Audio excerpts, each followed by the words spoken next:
most crimes are very solvable. Somebody that you know, why would somebody want to that person? Okay, greed, revenge. I thought I had the best job in the world. It was a blast. Every night we were in some kind of car chase. That's before there were dash cameras in cars. What was the reason behind wanting to be a police officer? Actually, both my parents are Irish immigrants. They're from Ireland. And my mom came over to this country when she was like 12 or 13. Dad came over when he was 18. And they both wound up in Chicago. And my mom and dad got married young. They're like 18 or 19 when they got married. But that's what they did back then. They're good Irish Catholics. It's what you do. Yeah. And he wound up being in the dairy business. There was an actual working dairy on the south side of Chicago where farmers would bring their milk in to Chicago. Right. It was Hawthorne Melody Dairy. And he wanted to be a cop. And back then, their recruiting was, oh, look, there's Jimmy O'Donnell. He's 6 foot. He's a pretty big Irish, and he's Irish because, that was the thing back then. And, it's like, you're perfect. So he went for his physical. And when he was in Ireland, he worked in a slaughterhouse. He worked in a meatpacking place. And he sawed like most of his trigger finger off. Oh, okay. And, that's not good. Medicine wasn't the best. There was no ambulance. There was only like 3 people that worked there that had a car. So they drove him like an hour and a half to the nearest hospital. And they kind of Frankensteined his finger back together. And, so he failed the physical. They're like, you can't pull the trigger on a gun. Okay. So he was done. So, I always knew that. And then, I was born on the south side of Chicago. And we moved to Niles, which was a northwest suburb when I was a kid. And I'll never forget, it was probably like 8, 9 o'clock at night. And all these police vehicles pull up by our house. And we're like, Dad, Mom, did you do something we don't know about? It's like, it's a raid. They've got the shield. They've got, M16s. They've got shotguns. They've got the helmets, the big vests on. And we're like, what the hell? They're going after our neighbor. They're doing a search warrant on our neighbor. And I'm a little kid. I'm like 11, 12 years old. And I'm watching this out the kitchen window. And these homes are very close together. So I had a front row seat. And my mom is like right next to me. And she's like, oh my God. She's screaming. There's guys with automatic weapons in our backyard, covering down. And they freaking rammed the door. They're pulling people out by their hair. And I'm just like, that's the best job ever. I want to do that, Mom. And she's like, are you nuts? She's got the Irish accent. Oh, what's wrong with you, Patrick?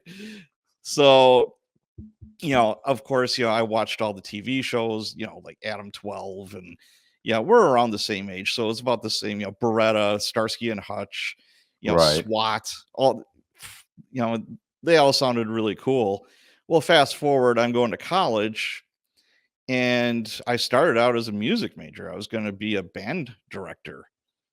And I always had the police bug, though. And I'm like, you know what? Yeah, I think I'll try the police thing. I did an internship with the Milwaukee County Sheriff's Department when I was like a junior in college. This is back in like 86. And I thought it was the best job ever. I couldn't wait to go in. I'm just like, this is better than TV. It's just, wow, this is amazing. So graduated from there with a degree in sociology, and my minor was criminal justice. They didn't have a criminal justice major. So until 1995, I was selling cars. I was bartending. I was a restaurant manager, all the stuff that a sociology degree will do for you. Until I got into the police academy. I was on their waiting list for 4 years for the city of Milwaukee. Right. Yeah, you'd mentioned that. And didn't you had already written a book? Not back then. No. But I thought you wrote a book. Oh, no, that's right. I'm sorry. That's right. You were a police officer and you were selling cars on the side. Yeah, I was helping people buy cars actually, because I sold cars for 4 years, Sorry. and, I was helping friends and relatives buy cars, and then, one person says something to another person. It's like, "Hey, can you go with me? Can you go with me?" And I'm like, "Hey, I only have so much time here." It's like, and one person's like, "You should write a book about that." So I did. So And why but how did that come about? Like, why are people asking you to go with them? because I could get them a really good deal. I Okay. know I know the tactics. I know it's negotiation. It's the art of negotiation. Right, but I'm saying what gave you that skill set? Just selling cars for 4 years. I was on the other side of the desk. Okay. So I sold cars for 4 years, you know, and that was back in the days of it was hardcore. Like, the manager would scream at you, the owner would come in and fire you. It was almost like a badge of honor. If you're we call them sales geeks. It's like, okay, if you weren't fired from at least one dealership, you're kind of a rookie. You were kind of a, eh. My first boss was this Vietnam vet that was just tough as nails. His pants had creases on there that you could cut yourself on. I mean, the guy was just hardcore. You didn't want to mess around with him. I mean, he was like literally scary. And so you didn't go into his office with an offer unless it was like real.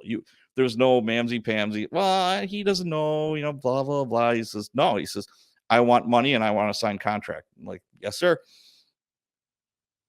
Okay. And so as a result of that, um, people are saying, "Hey, you can probably get me a good deal," and they're Yes. asking you to come with them. Are you charging any of these people? Are you saying, "Hey, well, you No, gotta give me something"? it was mostly family and No? friends. It was be like, hey, Oh, we'll take you out to eat, ugh. something like that. And then I wrote the book and I started a website where I did charge people. But this is all before you're even a police officer. No, no, no. I was a cop. I was a cop for Okay. years and years. This is when self-publishing was kind of in its infancy. This is back like in 2010, 2011, maybe even before that. But what I didn't realize was, okay, I've got this business going and I'm coaching people through buying a car. Literally, people would be calling me from a dealership. They're like in the bathroom or off to the side. It's like, okay, this is the offer. What should I do? Right. That kind of thing. And I'd walk them through it. But what I didn't realize or didn't foresee was I've got people calling me at all different hours of the day. I've got, I'd forgot about time zone differences. And I had people who were new to this country who had very thick accents that I literally couldn't understand what they were saying. I'm trying to help them, but that became a big roadblock too. And then finally, I'm like, you know what? It's not worth the money because I didn't charge a ton. And I'm like, you know what? I'm just scrubbing this. But it did give me some business chops. And I wrote my first book. It Right. wasn't very long. It was a really cheesy cover that I just like photoshopped some stuff together. And what happened was, I think I told you the story when, before we recorded. It was called I Never Wore Plaid: Insider Secrets from a Former Car Salesperson.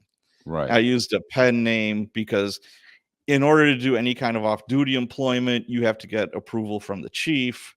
You have to write this long, like form. And I'm like, I'm not doing any of that. I'll just Right. write under a pen name. I'll fly under the radar. So I'm shopping this around, and a buddy of mine is friends with a gal who is a very well-known published author. She's got a great agent in New York. I said, hey, give her my manuscript. He's like, yeah, sure, no problem. Gives the manuscript, and she calls me and she's like, I love it. This is going to sell. I'm going to show it to my agent. I'm going to New York tomorrow, or like in a couple of days.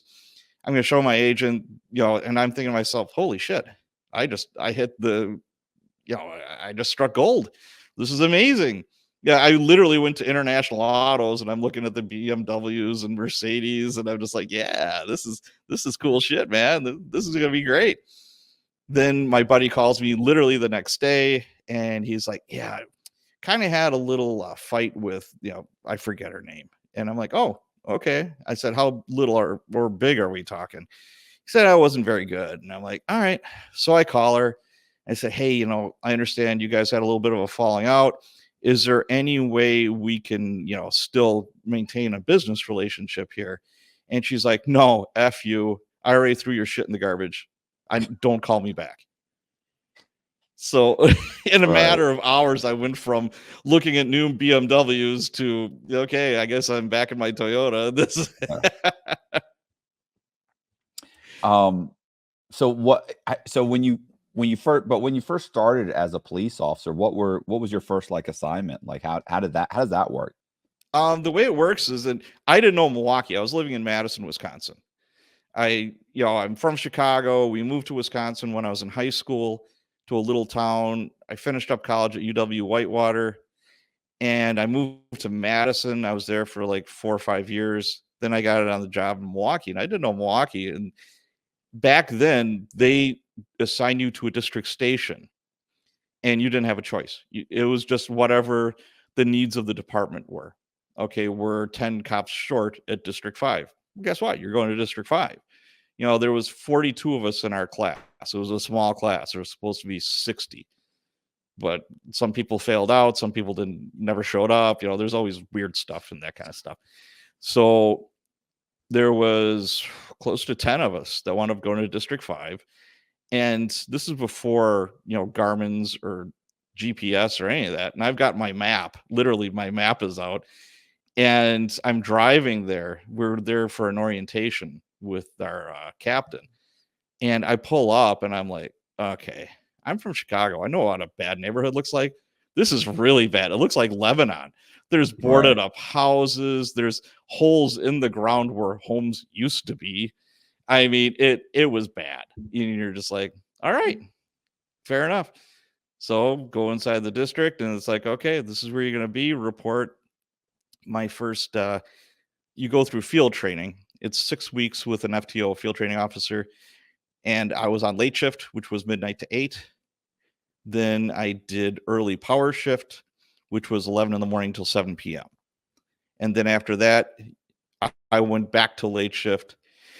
And I wound up working late shift, which was midnight to 8 for 13 years in different capacities. Okay. I mean, did you want to stay, in that role? Did you want to be a detective or? I love patrol. Everybody starts out in patrol. Everybody starts out in a squad car, answering calls for service and doing like proactive policing. That's how you learn the job. You go from one strange assignment to the next, to the next, to the next.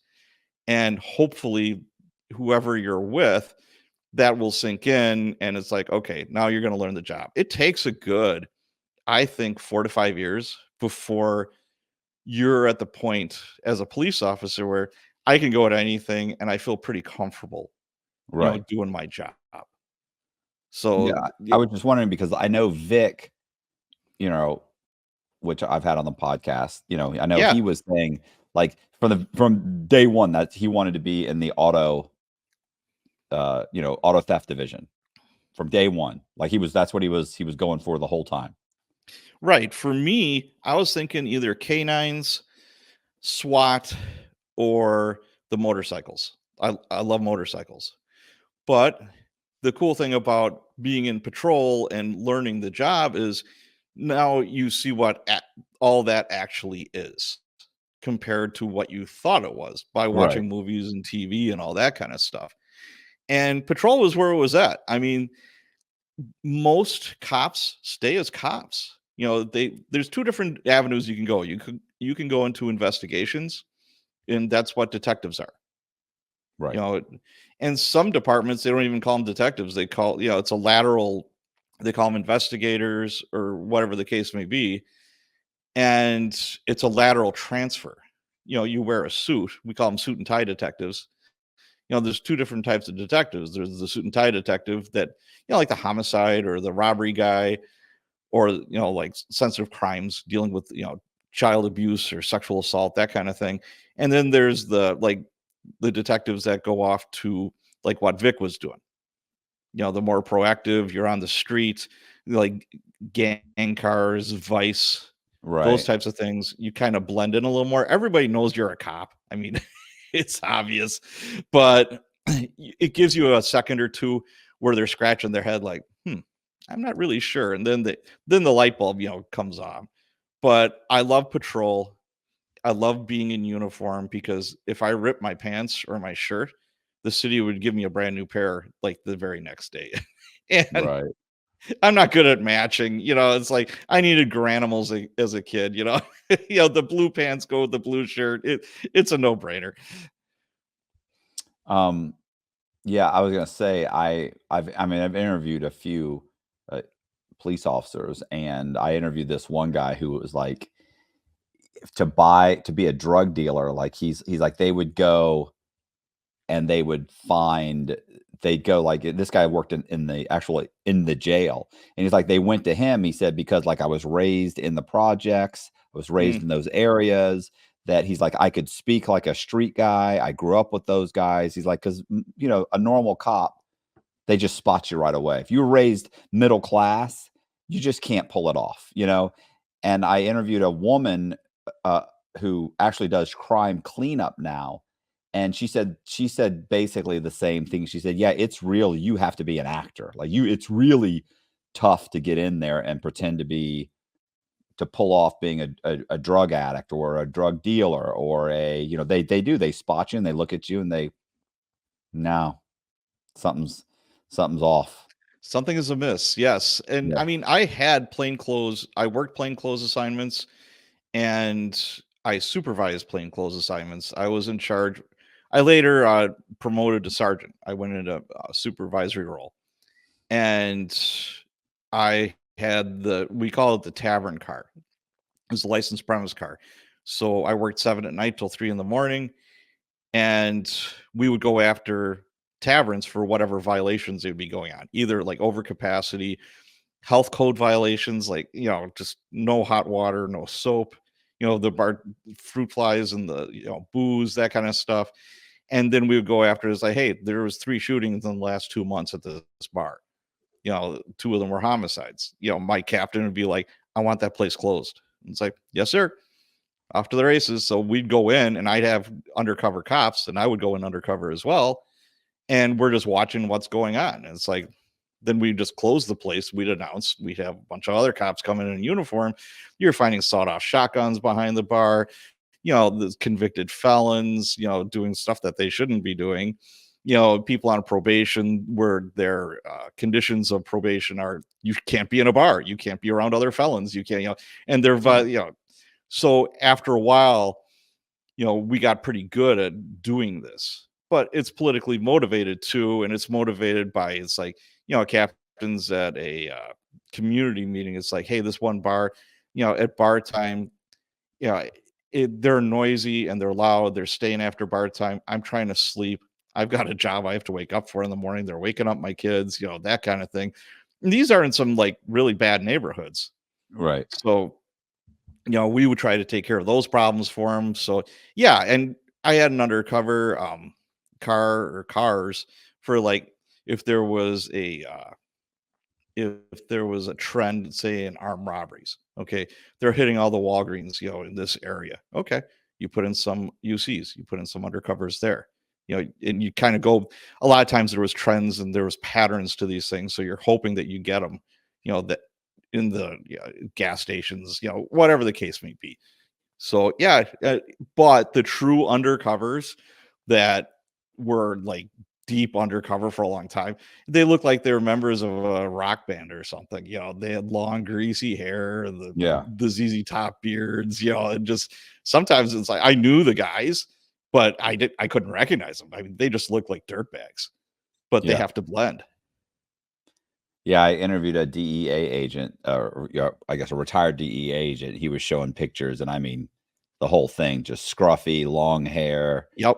just looked like a completely different person. Absolutely. And, we would also do prostitution sweeps in the neighborhoods where I worked, it wasn't very nice. And we would have undercover females just, wearing jeans and a t-shirt. They wouldn't even have to dress up like a prostitute. And it would take 5 seconds. I mean, the prostitution trade is just alive and well. It's just thriving. And Right. first we would go after the hookers to get them off the street. So I'd have our younger guy cops dress up in plain clothes, and we'd put them in a beat up, like undercover car, and we would try to clean up that one street of the hookers. Then we'd put our female officers Right. as hookers. Yeah, so you're arresting the Johns and you're arresting the hookers. But that was all undercover stuff. Have any of the stories made it into your books? Oh yeah, a lot of them have. That's where I get a lot of my like stories from. The latest, the Bruce City Blues series, is more or less a bunch of stories from when I was a copper. I was on field training. It was my, I don't know, second or third night working midnight to 8, and we had a real busy night. 7 o'clock in the morning, take the stabbing, and we're like, all right. They give a description of guy who just stabbed his friend. So we're about a block away, and sure enough, here comes this dude. It's a black male, 5'8", thin, wearing a white t-shirt, black jeans. Black male, white t-shirt, now covered in blood, carrying a butcher knife, and he's running towards us. So my partner, my field training officer, just stomps on the brakes. I jump out. I draw down on him, and I'm thinking to myself, holy shit, I'm going to have to shoot this guy. He's literally running right at me. I've got like 3 days on the job. And I'm like, oh, come on. Well, that was a quick, career. So I'm like, stop, police. And I think he could sense that I was probably more scared than him. And I wasn't fooling around. I'm like, I'm going to send you to Jesus or to, wherever you're going to be going here in a half a second. And he drops the knife, he falls on his face, and we handcuff him. And it was funny because my field training officer looks at me and says, usually they're running the other direction if they see a squad car. Yeah. They're not running toward. It was a van. And I think it just didn't equate to him because the red and blue lights are like way up high. And they didn't have lights in the grill. And it was kind of like dawn. The sun was just coming up. And he just killed somebody. So he wasn't in his right mind. Right. So he just cooperated. So, guys in the back of the ambulance that he just stabbed, he stabbed him in the armpit, which is where you don't want to get stabbed. That's a horrible, horrible place to get shot or stabbed. You're probably going to die. There's all kinds of arteries there. There's no bone. There's your lung. If whatever is long enough, there's your heart. I mean, it's bad news. So what happened was I'm in the ambulance and he says, get a dying declaration from this guy. He don't look good. So I'm in the back of the ambulance and I'm like, I think we went through this in the academy. I'm not 100% sure. I don't know what a dying declaration is, and I'm like, I think you're getting the story from some guy and you have to let them know that, hey, you're probably going to die. Tell me who killed you, that kind of thing. So I'm in the back and paramedics have an IV in each arm and they're pumping the bag like crazy. And I'm like, okay, I'm not a doctor, but this isn't a good sign. And he's just gurgling. And I'm like, dude, who killed you? And he just kind of like looks at me and I'm like, yeah, you're probably going to die. And the paramedics are looking at me like, hey, asshole, we're trying to save this guy. You're telling him that he's going to die, and it's like, so he couldn't say anything. He was just, like I said, he was just gurgling. And we make it to the ER, and a trauma room is just such an amazing thing. At a level 1 trauma room, it's almost like it's this team of doctors, technicians, nurses, and there's one doctor that is like the orchestra conductor. He or she is telling everybody else what to do or making sure they're doing their jobs right. There's like 4 or 5 doctors working on this guy. And they're working, and I go to the main guy and I'm like, hey, is he gonna make it? And he says, if it was you or I, we'd be dead. But this guy, he'll probably live to 80. As soon as he says that, the heart rate monitor, boop, flatline. And he just looks at it, he rolls his eyes. So they start working on him. They bring him back. He flatlines again. He flatlined 3 times. And on the 3rd time, the big doctor, who was the head of all this stuff, grabs a scalpel, opens up his chest, breaks his ribs, and starts doing open heart massage. I mean, I'm like 10 feet away watching all this. And finally, he calls it. They worked on him for over an hour. And he finally dies. And yeah, I came home from work like at, I don't know, 10 or 11 o'clock in the morning. And the ex-wife was, it was her day off or whatever. And she said, "How's your day?" And I'm like, "You would not believe the shit I saw today." I'm like, "Oh my God, this is so cool." So what happened with the butcher knife guy? Oh, Did he got he was found arrested. guilty? Oh yeah, he was Murder? found guilty. I didn't even have to testify. I think he took a plea. He was drunk. They were playing poker all night, and his buddy was cheating. So it wound up being a scuffle. There was a knife, by the kitchen sink. He grabbed it, stabbed him in the armpit. Mm. It's a good week, good first week. Yeah. Well, I'm like, holy cow, if this is my job every day, I'm like, I'm gonna have a lot of stories.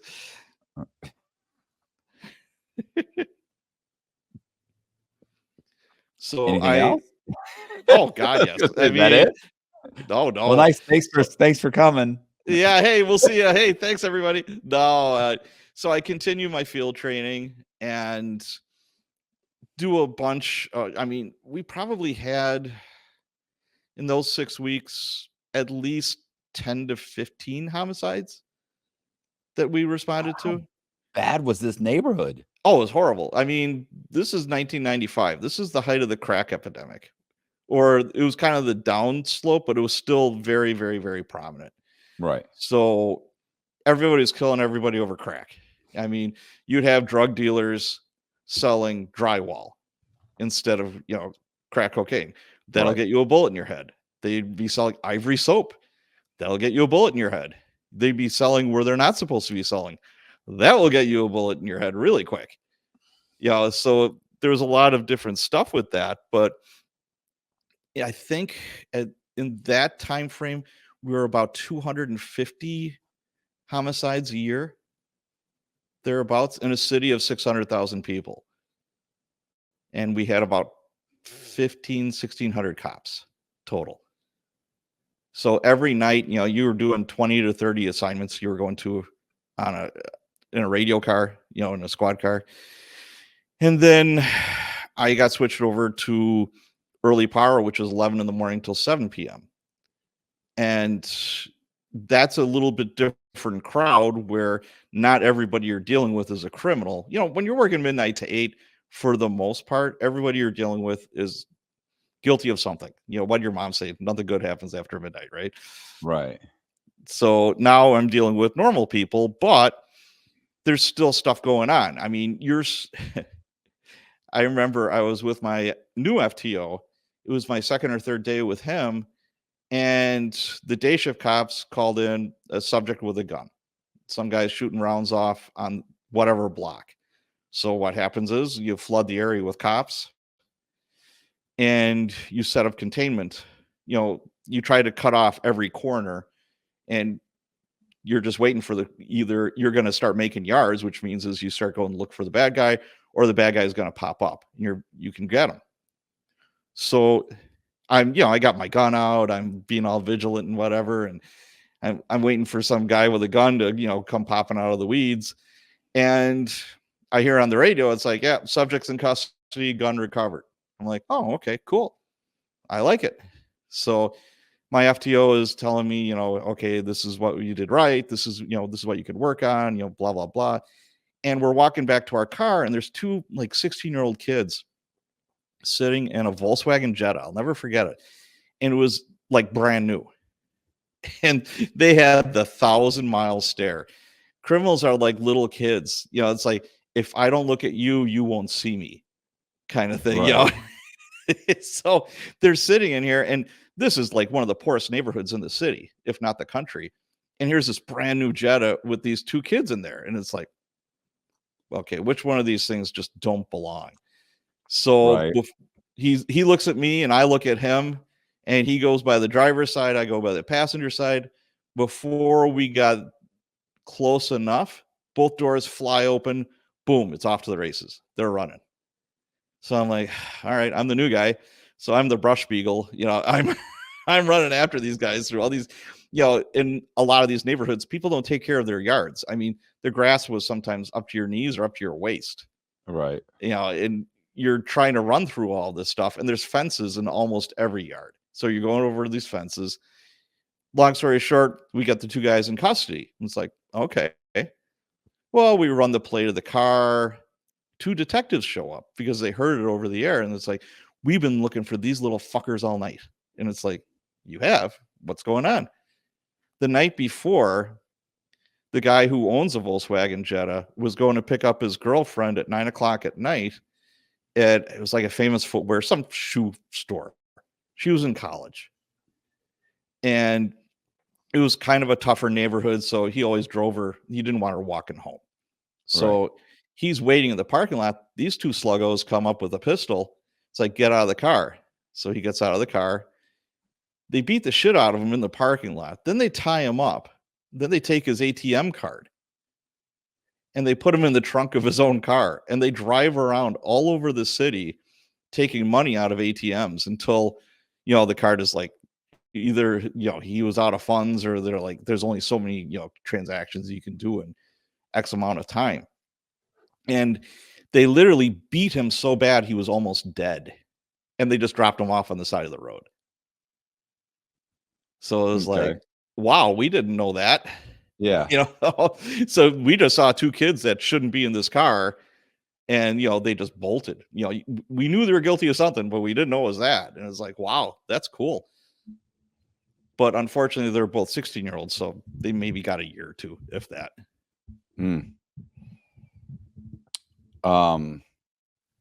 Yeah. Do you usually find out what happened to the people that you've arrested? No, I don't care.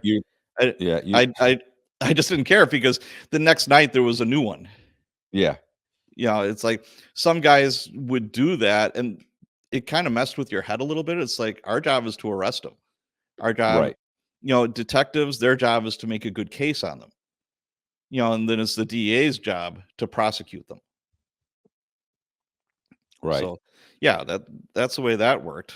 But after about a year, you're off probation, and then they kind of see you as a full-fledged cop. And back where I worked, you were lucky enough that you would have a partner every night, or almost every night. And I had like a regular partner that I rode with all the time. Nowadays, it's getting more and more rare, because there's fewer and fewer cops. It's just the way it is. So finally, it's like, you're off probation. It's a big deal. And my second or third night off probation, I'm by myself. I don't have a partner yet. And I get a call to a hospital in a nicer part of the district. And I'm like, oh, okay. So I get there, and there was an unknown troublous subject. I'm like, all right. So I go there, and there's a security guard that I've had dealings with before. He was a younger guy, and he was a real go-getter. He wants to be a cop, and he always did everything right. He was just really good at his job. So I get there, and I say, hey, I forget his first name. We're on a first name basis. I said, hey, how's your night? And he says, yeah, I got an interesting one for you. And I'm like, okay. He says, we got a dead body out back. And I'm like, oh, okay. Dispatcher didn't tell me about that. Okay. And the guy that brought her in is in the waiting room. And I'm like, I mean, usually what happens is they'll dump the body in the driveway or by the door and then take off. They don't want to have anything to do with the police. But this guy is like this dumpy little white guy that's in his early 60s, mid 60s. And I'm like, okay, that's weird. The doctor comes out and he says, hey, you want to see the body? And I'm like, sure. So I said, hold on to him for me. And I called for another car. And I go in the ER, and she's laying on a table, and she's buck naked, and she's got 2 holes in her chest right by her heart. And I'm like, oh. So I looked at her and said, shooting?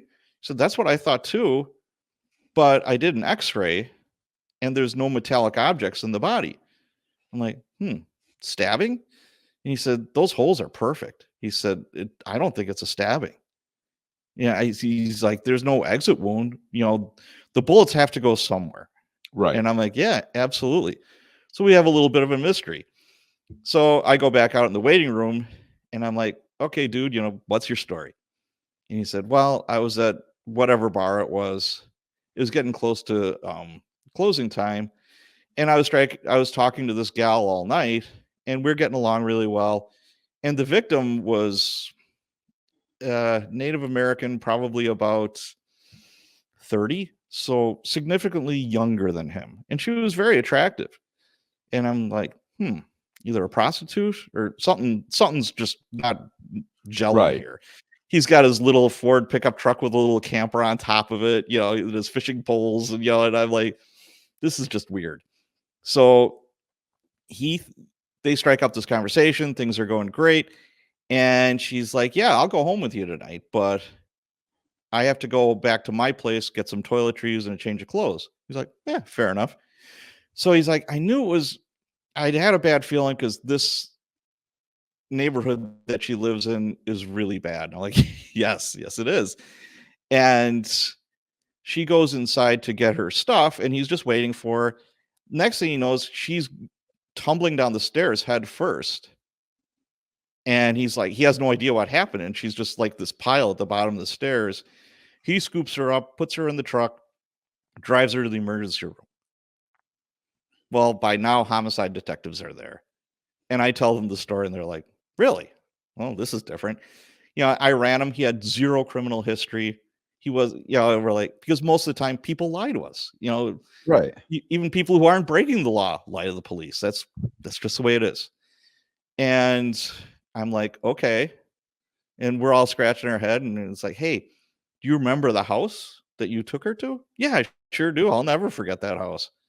Hey, if we put you in this, in one of our cars, we won't park in front. They won't know it's you. Could you show us? Yeah. All right, cool. So we do the little caravan. It's like maybe 2 homicide detectives, a lieutenant and me. And we go to the front door.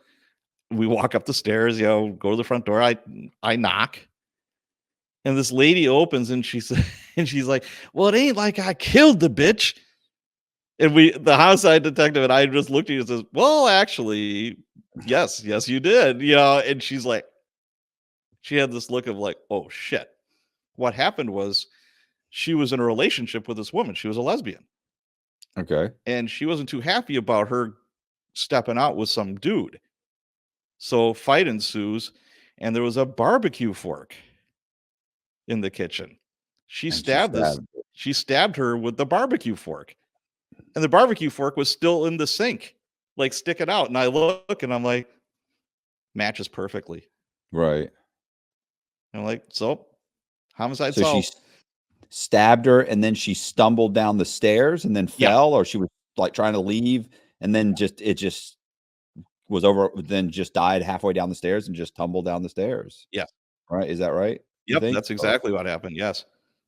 Was she naked when she was going down the stairs, or they No. stripped her when she got there? When you go to an emergency room like that, they're going to strip you down to your birthday suit. Right. Okay, that's what I thought. Okay. Yeah. You're going to be, You're leaving this world just like you came in, man. You're going to be buck naked. He was so close. He was. He went from what he thought would be like the best night ever to the worst night ever in half a second. But the thing about it is, most of the criminals that I dealt with weren't masterminds. Later on, I have a partner, and we have a certain area of the city that isn't so great. And they were doing some urban renewal. They had some type of grant where they built these really nice homes on Fond du Lac Avenue. And they were surrounded by just garbage homes. I mean, just like crack houses, whatever. Yeah. And the hope was that, these new homes are a beacon of hope for, the ghetto, et cetera. Things are going to be great. And a couple of times they got broken into, and we had what we call the Varda alarm, where the alarm would go off and it would go straight to communications, and we'd have a car there really quick. So, it was roll call, and our sergeant's like, hey, just so you know, The mayor is going to be at one of these homes and the governor of the state, like at 9 o'clock in the morning or 10 o'clock in the morning. And, please keep an extra eye out. Make sure nothing happens to these houses. Well, of course, we're running our asses off all night. We had like a homicide. I wasn't in my area, I think, at all that night. We're just running and gunning. And my partner and I look at each other, oh shit, those houses, the governor's coming, and the mayor, blah, blah, blah. We should probably swing by. And we were on the other side of the district. And it's like, yeah, squad 50. It's like, yeah, 50. Take the VARD alarm. I'm like, oh shit, somebody's breaking into like the Hope for the Ghetto, So we get there, the door is wide open, it's off the hinges, everything is just destroyed. It's like they just stripped a car. Every faucet, every fixture. I mean, it's like the Grinch came in and stole everything out of that house. And we're like, oh shit. It's like, hey, we're 100% covered. We've been doing police work all night long. They can't blame us. Right. So my sergeant gets there and he says, you do realize the governor and the mayor are going to be here this morning. I'm like, yeah, but we've been humping all night, man. He's like, I know. You've been working. So we look at the door and there's a perfect boot print on the door. Whoever kicked in this door, he was wearing these pair of boots. And it was either spring or fall, but the landscaping hadn't been done yet. So it was just mud all over the place. So we're like, we can't be this lucky. So we look and we're looking around. And it's like, there's the muddy footprints going 2 houses down, literally. And it's like, no way. So my partner and I look at each other. It's like, oh, we got to try. And the muddy footprints go straight to the door. And we knock and somebody opens. We didn't think anybody's going to open the door. And there's all the shit on the living room floor. And they're just going through it. And I'm like, Cinderella, there's your shoe. And it's like, oh, look at this guy's boot. It's just caked in mud. And I'm like, oh my God. You can't make this stuff up. I had a guy who was, he and his buddy robbed, they were staying at a hotel and they robbed the same hotel. And he said, so we go in and he said, because we thought nobody will ever suspect. So we go in, we rob the place. He said, we run out the front door. We run to our hotel building. He said, as we're running, I realize it's snowing. And he said, I thought, oh man, this is bad. He's like, I turn around as we're entering as they're like entering the hotel building that they were staying. He said, I look back and it's like, oh man, because it had just started snowing. Like you could clearly see. And he said, so we run up and he said, and I thought, if they bring the dogs, which it's because it's even worse. He's like, it's not like we jumped in a car and left. So he said, sure enough, they brought the dogs. It wasn't hard. They just followed him straight upstairs, straight the whole thing. He's like, it's knocked on the door. He was like, it was horrible. Well, I have another one for you. It's the same area. There was a Burger King at 15th and North Avenue. And 7 o'clock in the morning, the holdup alarm goes off. It's like hold up in progress, Burger King, 15th and North. All right, let's go. So 7 in the morning? Yeah. Okay. They're up early. They were open for breakfast. So it's 7 in the morning. I'm like, ah, shit. So my partner and I are like, all right, let's go. So we go and the whole cavalry comes. It's like, something in progress like that. Everybody wants to get the bad guy. It's like, all right, cool. So we're all tactical. I've got the shotgun out and, we're creeping up on this Burger King and we bust inside and bad guy's gone. So I'm like, all right. So I'm talking to the manager. I'm like, do you have a description of the subject? Yeah. Black male, 18 years of age, blah, hair is like this. He's wearing these clothes. And I'm like, oh, okay. Anything else you can tell me? Well, do you want his name? I'm like, what are you talking about? She said, he was an employee. I fired him a week ago. I'm like, you gotta be kidding me. He didn't even wear a mask? She said, no. He stuck a gun in my face and I had to clean out the till. And I'm like, okay. I said, you wouldn't happen to have his employee filing back. Yeah, I do. It was a block away he lived. So all I remember was it was cold as hell. It's Wisconsin. I don't know how many degrees below zero it was. we got the house surrounded. It's like out of a movie, you know. It's like, all right, come on out with your hands up. And I'm shaking so hard. I'm just freezing. And it's like, I don't know if I could even use I'm holding my gun. I don't even know if I could Right. use it because my fingers are so just frozen. Yeah, it's the sergeant's like, well, I might get the SWAT team. I might, I don't know if we need a warrant. We're all freezing. Sarge, kick the door. We're all chanting, kick the door, kick the. Finally, just kick the door. Got dude, got the gun, got the money. That's just stupid. Oh, oh yeah. I wonder what that guy. I wonder what those guys are even thinking. I don't know. I truly do not know what they're thinking. Well, they're not thinking. That's part of it. And like I said, they're not master criminals. Most aren't.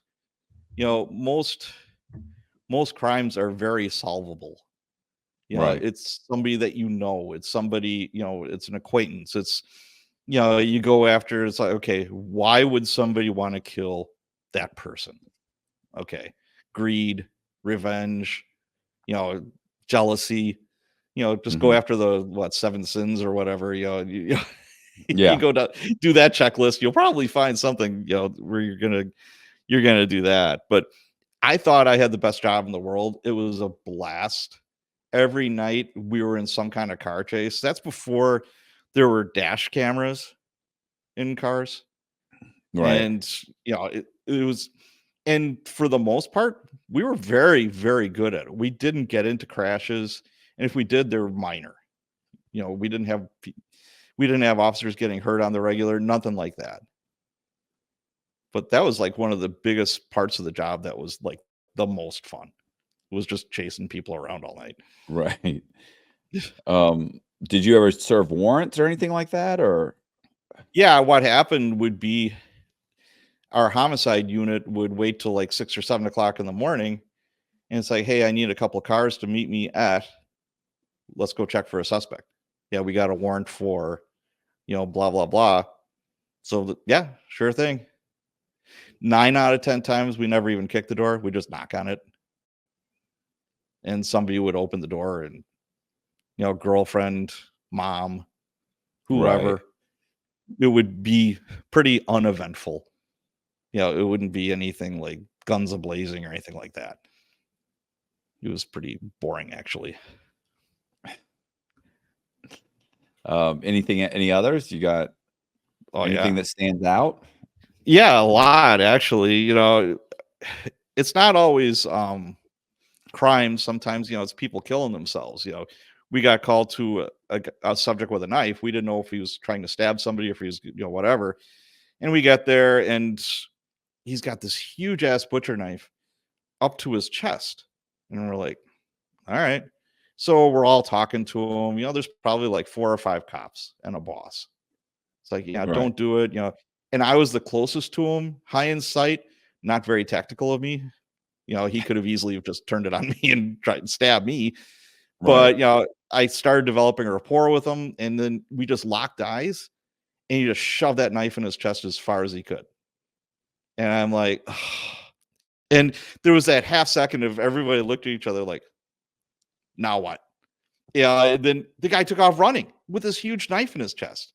I mean, he made it like maybe 15, 20 feet. And then he just like, bloop, plopped down. And they actually saved him. We called the fire department, and they save him. So a year later, to the day, we get called for a subject with a knife at an opposite end of the district. Same We guy? get there, same dude. My partner and I look at each other. Are you effing kidding me? He's got this huge ass knife to his chest, and I'm not fooling around. I'm like, hey, I know Yeah, you're not fooling you around, know dude. that. Yeah. Yep. So I said, so I came up again, not very tactical, not very smart. And like, I just whispered to him, like, do you remember how much that hurt going in your chest? Do you remember all the bullshit at the hospital? I'm sure that hurt a lot. I'm like, do you really want to do that again? I said, you're not very good at killing yourself. Why don't you just drop that knife? And boom, he dropped it. Yeah, if I'm going to take myself out, I'm not using a knife to my chest. Yeah, That's not the way I'm going. There's much better ways of doing it than that. Oh my god. Well, and sometimes, what looks like a homicide isn't a homicide, or what looks like a suicide is a homicide. You know, Right. uh, Later on, I'm a sergeant and I'm on the south side of the town and I'm working late shift, midnight to 8. This is the busiest night I had as a boss. One of the other bosses called in sick. You'd usually have 2 or 3 sergeants supervising 20, 25 cops. And it was a busy district, not as busy as the one that I came from, but it was just me that night. And I'm like, yeah, whatever, that's fine. I was or new-ish, but not like green. I wasn't a total rookie sergeant. And right off the bat, somebody gets like a domestic violence call. And I'm still like cleaning up after roll call. You do roll call at 12 minutes to midnight. And just like in TV, you're just a bunch of admin stuff. And I've got paperwork all over my desk.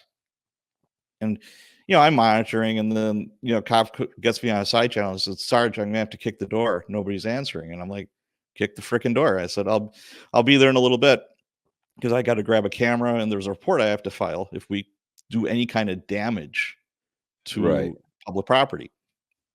So I'm strolling to that, and he kicks the door, and it was a big nothing. There was no, it was just bogus. So I threw him the camera and I'm like, here, take some pictures. I have to write up this report. And it's like, squad 2, you've got a DOE, which is a dead body, blah, blah, blah, in Mitchell. I'm like, all right. I said, I can't hang out here. You take care of this, James. Just I'm like, I'm giving you a field promotion. You are now the sergeant. Do some sergeant stuff. So I scoot over to the dead body. I get there, and it's an apartment above a furniture store. And there's this huge dude laying on his back in the kitchen, and he's got a huge knife sticking out of his chest. There's blood everywhere. It looks like somebody spilled a huge thing of Kool-Aid. And there's little kids. There's, his wife. Everyone's screaming and going crazy. And I'm like, oh, all right. Well, this is very odd. Some people do kill themselves that way, but not a lot. So I have everybody go into a bedroom away from the body. And they were all Spanish speakers, and I don't speak Spanish. So luckily, one of my police officers was fluent in Spanish. So he's talking to the woman, and he's like, yeah, Sarge, she said that, he said that, he's had a really bad run of it lately. He grabbed the knife and he stabbed himself. And I said, did you look at her very carefully? And he said, what do you mean? I said, she's got a little black eye forming. A couple of fingernails are broken, and she's got scratches on her hands. I said, this guy's probably been kicking her ass on the regular. She had enough, and she's like, okay, today's the day. I'm going to take him out. Right. So he's like, and he was like a younger guy, very idealistic. And he's like, oh, no, Sarge, no. I said, dude, this is a homicide. This ain't a suicide. This is a homicide. So I called the homicide unit. They came out. And lieutenant's like, yeah, this is a homicide. I'm like, yeah, no shit. So we're, doing what we're doing now. Detectives are there, and CSI people, processing the scene. And I'm looking for, a relative to take these 2 little kids. There's like a 5-year-old and a 7-year-old. And, it's like 3:00 in the morning or 4:00 in the morning. I'm like, shit. It's either that or social services. And I know they're going to arrest her, or at least take her downtown for questioning. She volunteers that.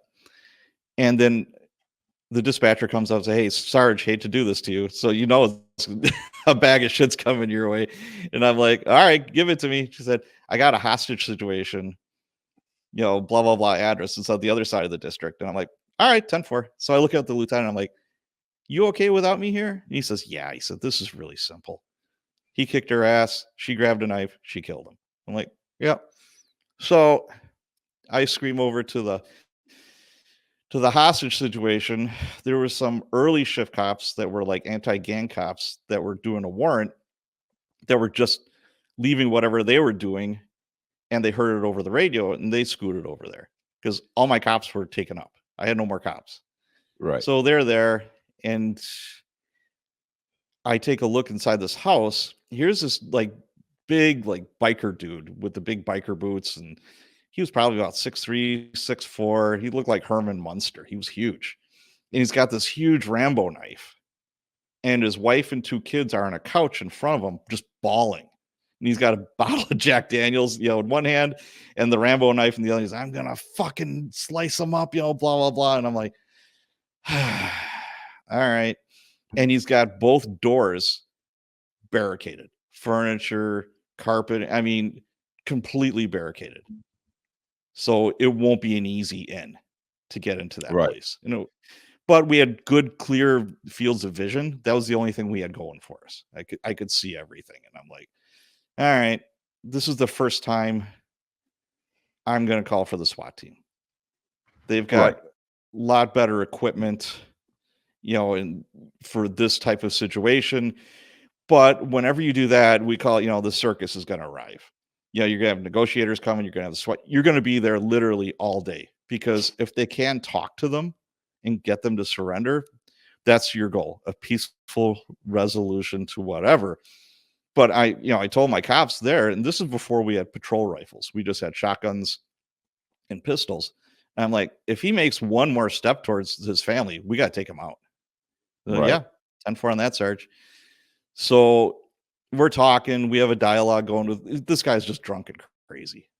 And I'm like, so I call for the SWAT team. Dispatcher's like, it's going to be at least an hour. I'm like, I know, because we don't have a 24-hour SWAT team. Right. It's like 4 o'clock in the morning, 5 o'clock in the morning. They're already at home in their SWAT pajamas, doing whatever they do, that kind of thing. And for whatever reason, one of the cops just loses his shit. He's like, Sarge. And I'm like, what? He's like, this guy took a pill bottle out and he swallowed the contents of this like prescription pill bottle and washes it down with the Jack Daniels. Okay. And I'm like, and I looked at him, I said, this is perfect. I've got an ambulance literally a block away staging in case, something would happen. Maybe he'll fall asleep. Yeah. And he's like, he's going to die. And I'm like, no, he's going to like pass out first. This is perfect. Right. So his eyes roll back in his head and he's trying to go through the door. So now he's forcing the hand. And I'm like, oh, fuck. Now we're going to have to shoot this guy. He's going to freak out because he sees a bunch of cops coming through the door. But luckily, the timing was such that as he was going through this barricaded door, he started stumbling and then, boom, face down, unconscious. So I'm like, everybody breathes a sigh of relief. It's like, okay, cancel the SWAT team. Dude's in custody. Everybody's fine. Dude's going to go to jail. And then I'm like, oh, shit, I've got a homicide I have to go back to. So I forgot about that. So I go back to that scene. The detectives had already taken her downtown. Now, one trope that you see like in movies and TV is like, we're going to take you down for questioning. There's no such thing. You can volunteer to do that. Right. Or you could get arrested. She volunteered. They grilled her for over 8 hours and she would not give it up. And they're like, they call the DA and it's like, yeah, we don't have enough. It's like, okay. So the detective that was interrogating her for 8 hours drove her home, let her out of the car, and she looked at him and said, yeah, I did it. I killed him. So he's like, shit, I wish you would have told me that earlier. So puts the handcuffs on her, puts her in the back of the car again, back to downtown they go. So the story is, ridiculous. For years, he was kicking her ass. He was just beating her up. He'd get drunk and stupid and beat her, and just, she had enough. So rightfully so, the DA did not issue any charges against her. Yeah, I was going to say, like, even if she didn't, like, I'm not sure how much of a confession I would be trying to get out of her. To me, I'd be like, look, you don't want to admit it. That's fine. Like, I think she's already got an out. Yeah, but I mean, you want to know what happened, and you throw it in the DA's lap, and you hope that the DA does the right thing. Right. They want to clear that crime. You have to do your best. Okay. You have to. So that was an eventful. So that's not an average night. That wasn't an average night, but I mean, that was as a sergeant. But going back to District 5 where I work, probably one of the most brutal nights was I was in with an arrest with not my regular partner. Sometimes, partners, are sick or have babies or, whatever the case may be, or on vacation or take off. And I'm the new person. So you warhorse, you go around you work with different cops. So I'm working with this one cop. She had maybe 2 years more on than I did, 2 or 3 years. So she was considered a vet, and I wasn't brand new either. And we're having our first assignment, we called it out of the barn. First assignment of the night. We got a whatever arrest. It was an easy warrant arrest. We're inside, and then we're in the district station. We hear the clerk at the front counter screaming. We hear this blood-curdling scream. We're like, okay. So we run from the assembly. We go up there. There's a bunch of people. There was a running gun battle on the freeway. This gal was driving. Her boyfriend got one to the noodle. He gets shot in the head, and she drives him to the district station and drags him into the district station. And it's like, why didn't you take him to a hospital? What are we going to do for him? We're not doctors. So, he's dead. He's like way dead. And our lieutenant's like, hey, could you look for a scene? I'm like, on the freeway? It's like, sure. She's like, I know it's a long shot, but see if there's any casings. I'm like, sure. As soon as we get out there, it is snowing like a banshee. It is nasty. This is Wisconsin. Yeah. And we get onto the freeway, and there's a plow truck in front of us. So it's like, if there were casings, those are long gone, man. And it's like, yeah, we tried. So we go back to Lieutenant. It's like, yeah, sorry, couldn't find anything. And she's like, all right, you tried. And I'm like, yep. So they're taking care of that. We don't have anything to do with it. We hear a call on the air for a shooting at a tavern. And it's like, okay. And we had a tavern car, like what I told you I was in charge of when I was a sergeant. They had it at the district that I was working at. And every now and then I'd work it too. And a couple of cars backed them up. So there's updates, and it's like, well, something's going on at this bar. And then you hear a squad. There's a copper that was also a Marine, and I never saw him excited or down. He was always middle of the road.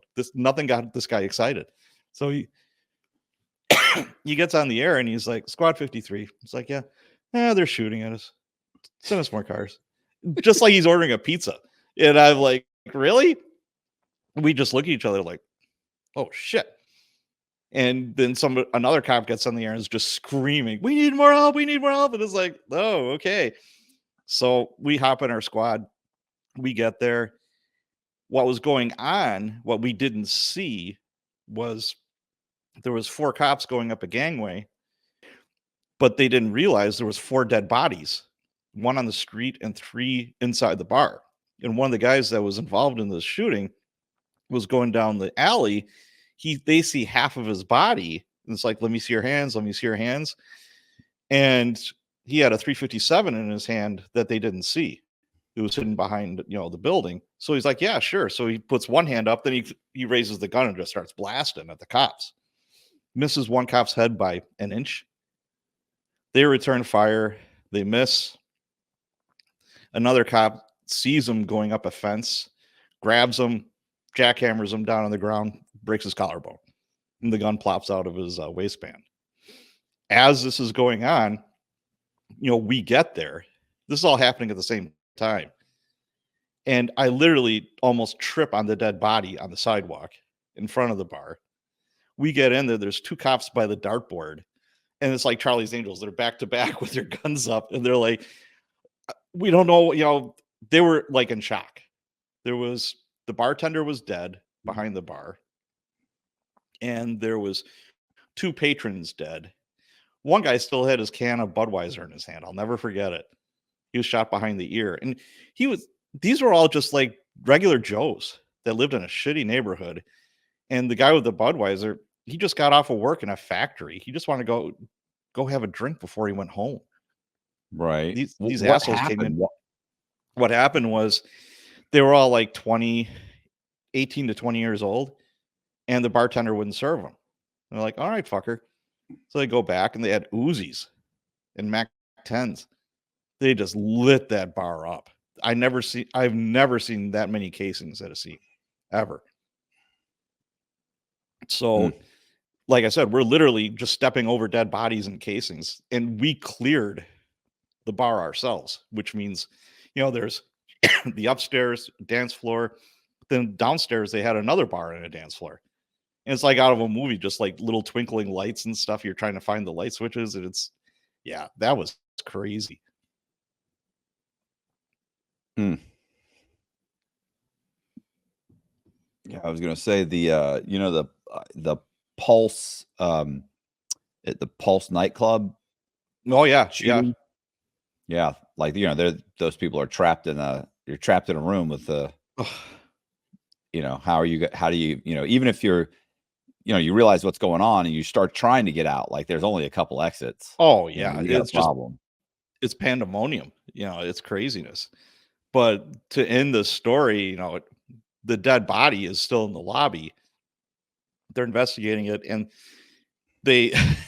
we have a yearly competition with the 7 districts for the crime prevention display, and ours was a coffin. Like they got a coffin from a local funeral home, and like flowers and stuff. It was like an anti-drunk driving thing. This is what's going to happen if you're drunk driving. And there's blood all over the place and yellow tape around it from where the dead body was.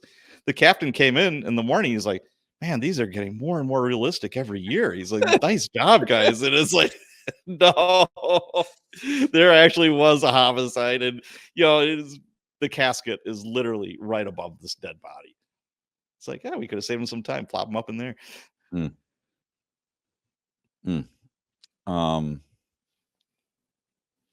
So how long were you on the police force there? 25 years. 25 years, and you retired at 25 years? I did. Said I'm good. When I first started, I'm like, you know what? I can tell this is a young man's game. When I started, I was 30. I'm like, okay, yeah, 30, 40, 50. Yeah. I don't want to do this much longer. It's like, okay, this is a young person's game. This is not an old guy game. I don't want to be 59 years old, wrestling with people at 2:00 in the morning. Right. So I knew I was going to retire at that time.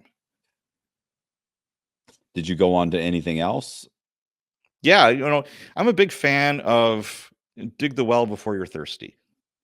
Right. What happened was, I saw my retirement looming on the horizon, and I had a long list of stuff that I didn't want to do. And I'm like, okay, well, now what? And, one of the biggest mistakes that retirees do is just sitting around drinking beer and, watching TV. That'll kill you. That will kill you. You have to have a purpose. You have to have a mission. So, it's like, okay, I wrote that one book about how to buy a car, and I wanted to learn more about self-publishing. I learned that you could publish this yourself, put it up on Amazon and do it yourself. And there's some money to be made doing this. And I'm like, okay, this is attractive to me. What could I write about? Well, I, like most cops, I was going through a pretty brutal divorce towards the end of my career. And I wrote a book about that. It's like Divorced Dad, Kids Are Forever, Wives Are Not. And it was kind of a help book for guys going through divorce from the male point of view. Right. Because there was lots of them from the female point of view, but not a lot for guys. So I'm like, you know what? And it was kind of therapeutic, really. It was a shitty divorce. It took over 2 years. Yeah, I was broke. It was horrible. I don't recommend it for anybody. It was terrible. But that's life. I went through it and I survived it, and I'm just fine now.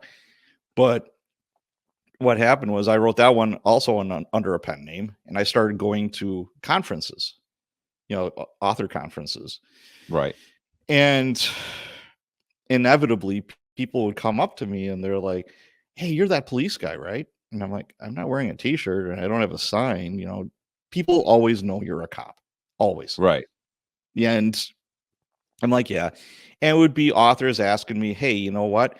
I'm writing this story. Does this make sense? Would you do this in this situation? Et cetera, et cetera.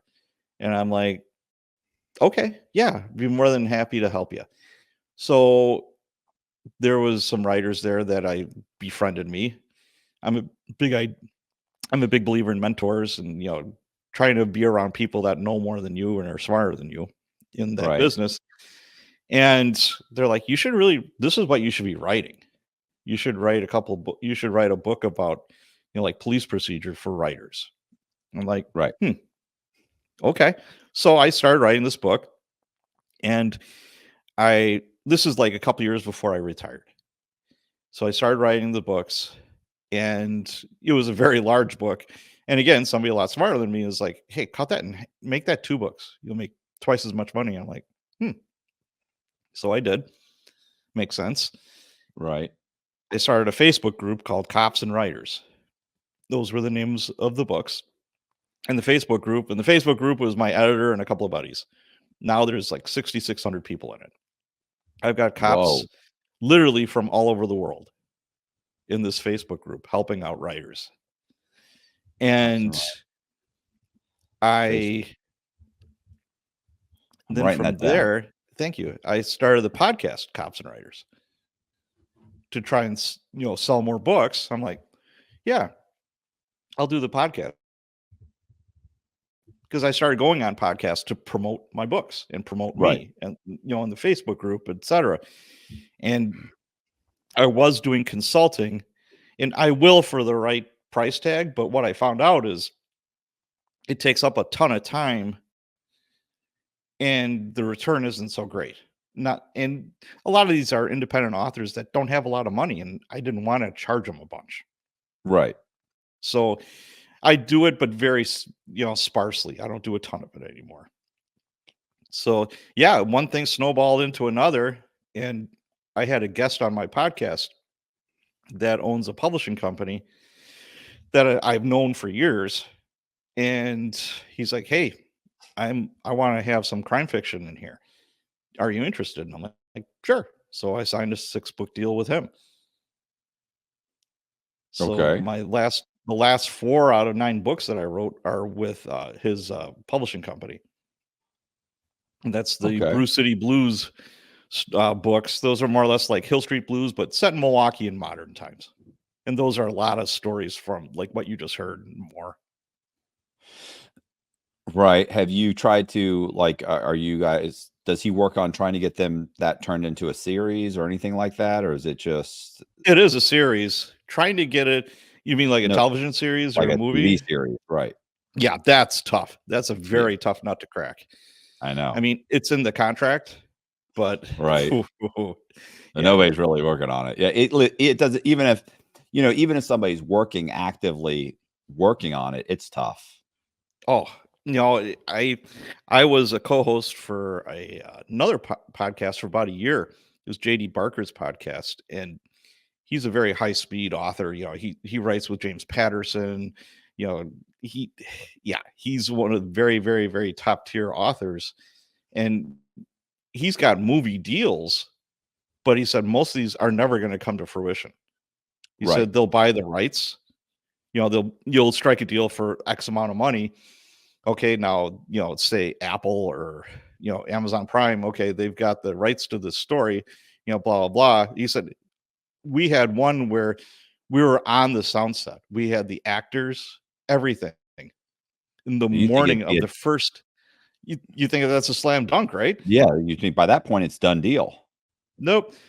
Some network producer came in. He says, yeah, we don't like it anymore. Go home. We're done. Just like that. Mm. So you can't get your hopes up with that. If it happens, it happens. Yeah.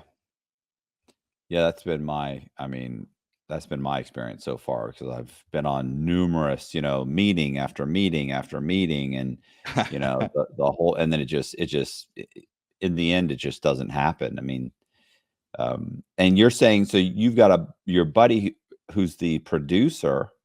I mean, sorry, owns the production publishing company. Yeah. So So he's doing all the publicity. Well, he's doing the advertising for your books, right? Is that correct? Yeah, he runs the ads, but I've been on a bunch of podcasts. I've done book signings. Right. Unless you're James Patterson or like one of the very top tier authors, you got to do your own work.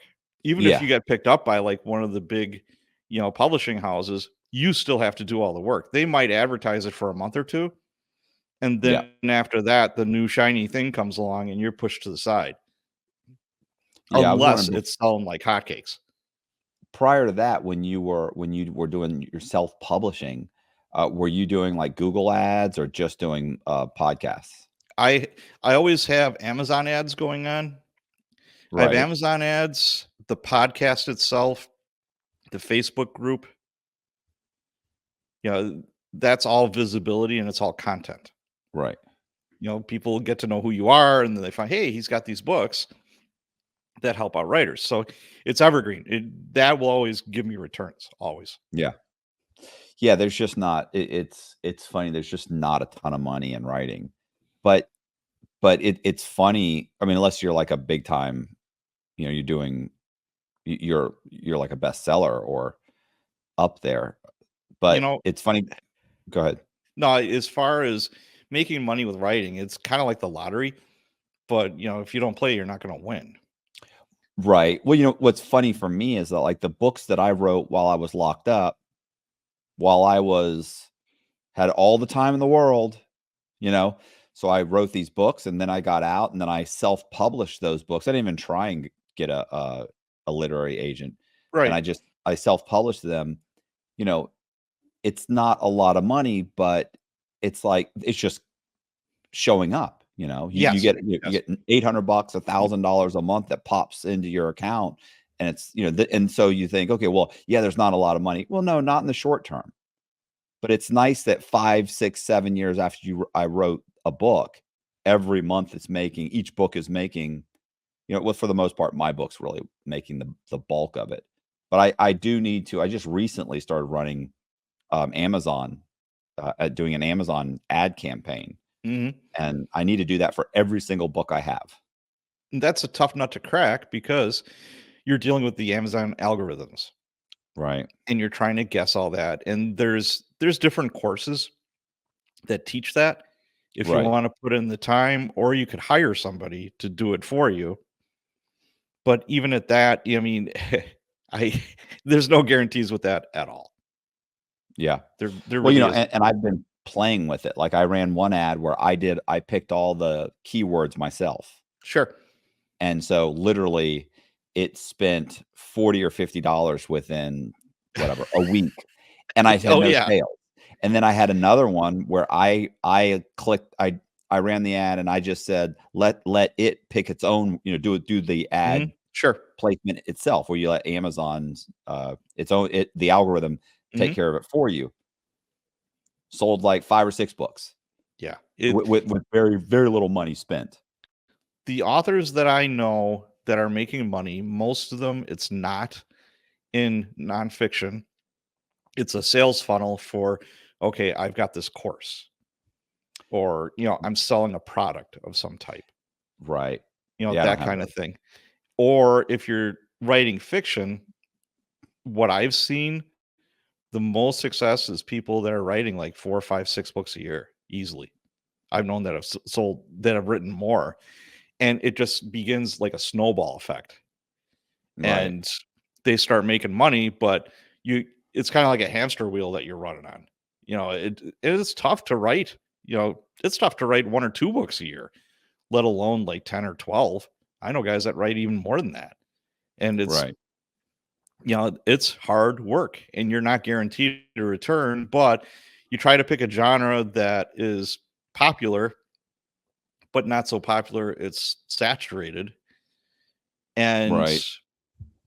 from there, you're trying to get people hooked into your series. Usually a series runs a little bit better than a standalone because Mhm. then they want to see what happens next.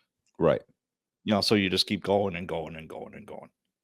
Well, I'm lucky because my channel is constantly, basically, it's like a big ad campaign for the books. Like people will Sure. see me, they'll hear that I've written books, they'll check, they'll see, oh look, he's written like 7 books. They'll buy one book, and then because they like it and they're like, oh wow, I liked that. Oh, he's got another one that's similar to that. They buy Right. another one, you know.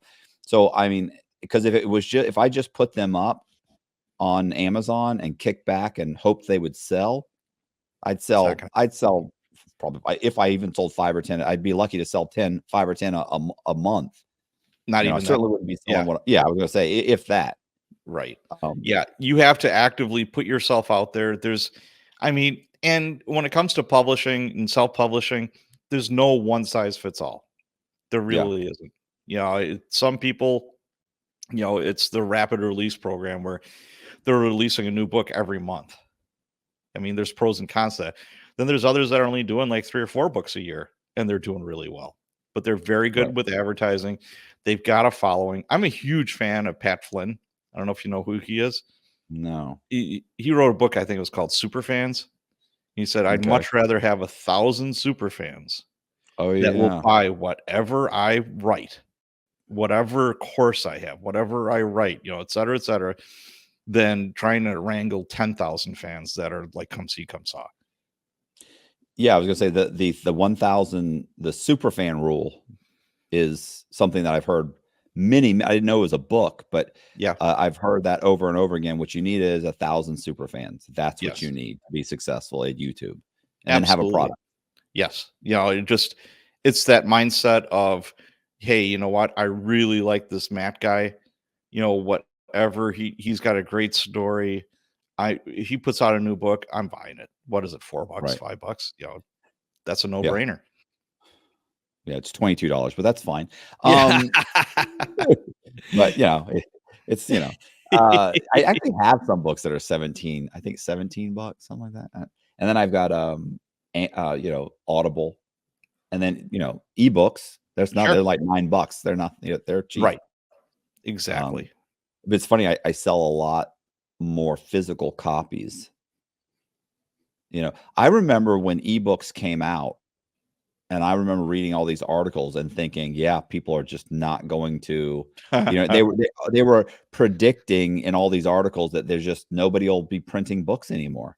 They just won't. And they were like 5 years from now, there will be no bookstores. There will be no, and that didn't happen. No. And I mean, for me personally, I love audiobooks, and I'm listening to your audiobook right Oh, now. cool. And we have one thing in common. I'm also dyslexic. Oh, okay. And school was very, very difficult for me.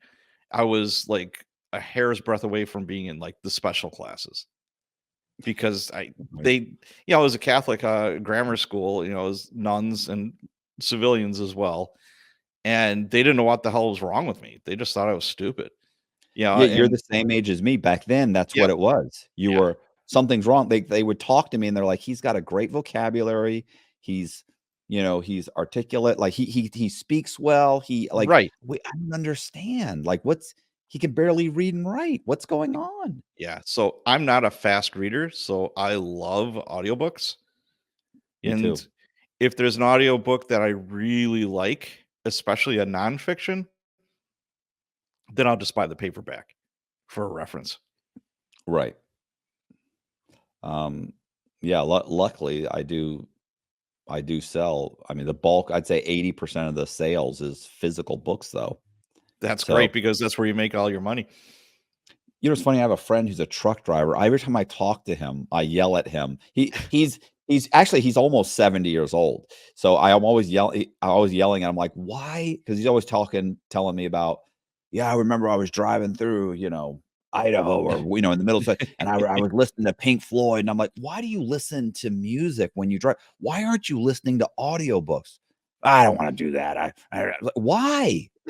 I'd rather read it. But yeah, but they read it to you. It's hard to follow. I mean, you'll get used to it. Like I would, to me, I used to love driving, and I would put in an audiobook and listen to it. I think that's why I like podcasts so much. I love podcasts. That's one of the reasons I got into it because I was getting interviewed on podcasts. I was pushing the books, I'm getting interviewed on a podcast. I was thinking to myself, I could do this. Yeah. You know, I I don't think it's that tough. And I found a bunch of tutorials on YouTube that were free. And then, boom, almost 2 years later, I'm just chugging along with that. It's great. And I think there's also something almost like soothing or comforting about somebody reading you a story. Yeah. I think it just affects that one part of your brain you kind of remember when your mom would like read a story to you or something. And it's like, oh, okay. Somebody's going to read me a story today. Oh, cool. I'm down. It's funny. John, is it Stanford? I think anyway, he's a writer, and I remember reading. When I got locked up, I read one of his books, and it was about a hit woman. Mm, And I remember her name was Clara Rinker, and I read this book. I read and I loved it, and it had a detective in it. Must have read 10 more of his books. Just never once. Never were any of the other books as good as that first book. oh, wow. But Okay. I read at least 10. Like if you told me no, it was 15, it may have been. Like I ordered every single book I could get from him. Wow. Never, but it was just that one book was so good. Yeah. Um, yeah, so it's so definitely like the series are great. Is a great idea. Unfortunately, I don't have the ability to write a series because all my stuff is true crime. Right. But you could also, you could set up your own little universe and do a fiction series based Yeah, I off could. of your experiences and the people that you've known. I mean, yeah, it's as far as your imagination is going to like lead you. Well, it's funny. I have a guy named that I wrote about named Frank Amadeo, and what a character this guy is. But the character of Frank Amadeo, I've thought about, like, if you had to take someone and turn it into a series, what a great series he would make. Okay. It would be kind of like the House of Cards, Oh, okay. you Yeah. know, where you've got but instead of this character being the president of the United States, he would be the president of a company. Mm, But he would be doing all this, kind of crooked stuff and manipulation and things of that nature, and on the side. And I always thought he'd be a great character to take and fictionalize and run with. yeah. There you go. But, he'd probably sue me. Anyway, so yeah. So how do you feel? Anything else you want to go over, or? Well, let's see here. But yeah, as far as like post police, career, I got the books going. I'm writing a new series. Uh, I got approached by a production company. I think it was October. They wanted me to narrate a true crime documentary on TV. Okay. So What's I that about? taped What's the that. documentary about? It's about a wife killing a husband. Yeah, not too original, but it's a true crime story where this woman killed her husband and she walked around for 5 years without getting charged. It And took they the knew he cop. was dead? Oh, yeah. I mean, they responded to the crime scene. It was a staged crime scene. She did it. She was Right. saying a stranger came in and killed her husband, but it was just a really bad job.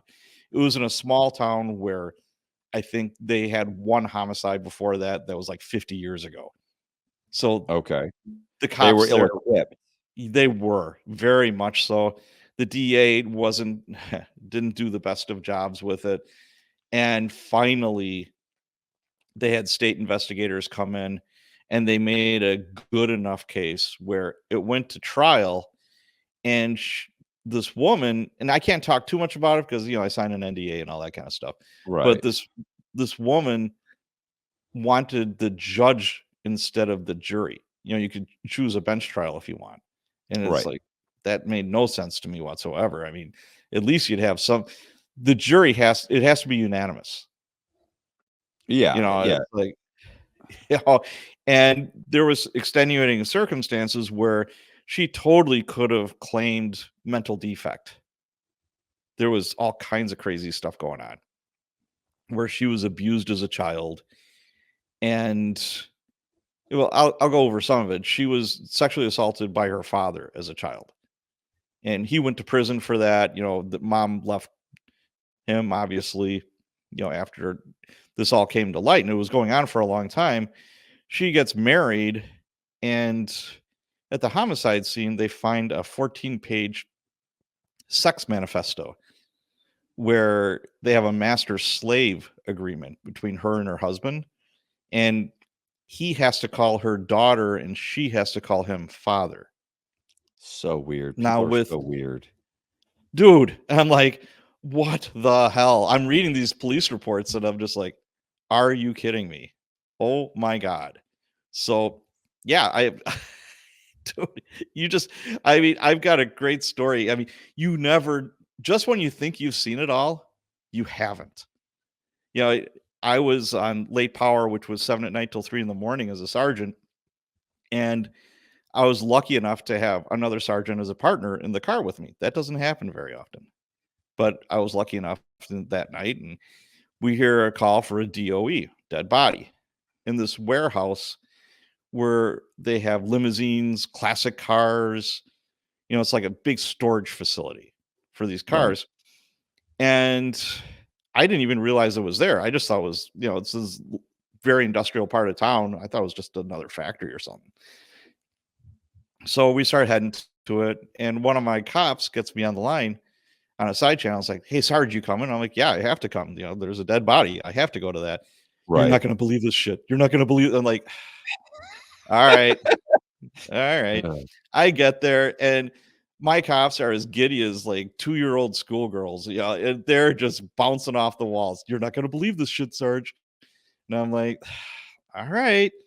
So they walk me to this van, and it had the double doors in back. And this storage facility didn't have electricity. So this is all flashlights. So they're like, "Are you ready? Are you ready?" I'm like, "You guys are acting like it's The Price is Right. I mean, right. enough already, for fuck's sakes." So they open the side doors, and all I see is this guy's ass up in the air. And I'm like, "What the hell?" And there's something sticking out of his ass. Oh my And I'm god. like, "Okay." He's dead. Rigor mortis had already set in. He was on all fours in the back of this van.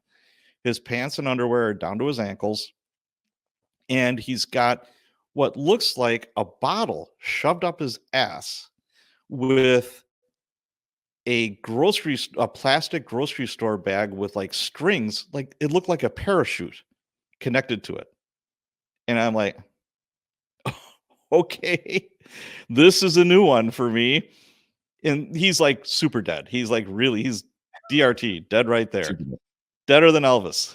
And he, he's he's just there, and his adult son found him like this. He'd been missing Oh for like 3 man. days. He was a heroin addict, and he was like in his 60s. He just decided to start taking heroin. He thought it would be cool or whatever. What's with the bottle? Is Well, he doing stuff to himself well, or what happens? He hires a prostitute. We got the story. He okay. hires a hooker to shove a bottle, is either Jolly Good, which makes it funny, soda up his ass, and they had like this parachute thing in case it got stuck, they could pull it out. Oh my That's how he got god. his rocks off. And at the same time, he was shooting up heroin, and he overdosed. Oh my So god. the investigator from the ME's office comes, and she's like, "Yeah, this is a new one." I'm like, "Yeah, it sure is, Jenny." And then we're looking at each other. I was like, "Okay." So, his wife is out front.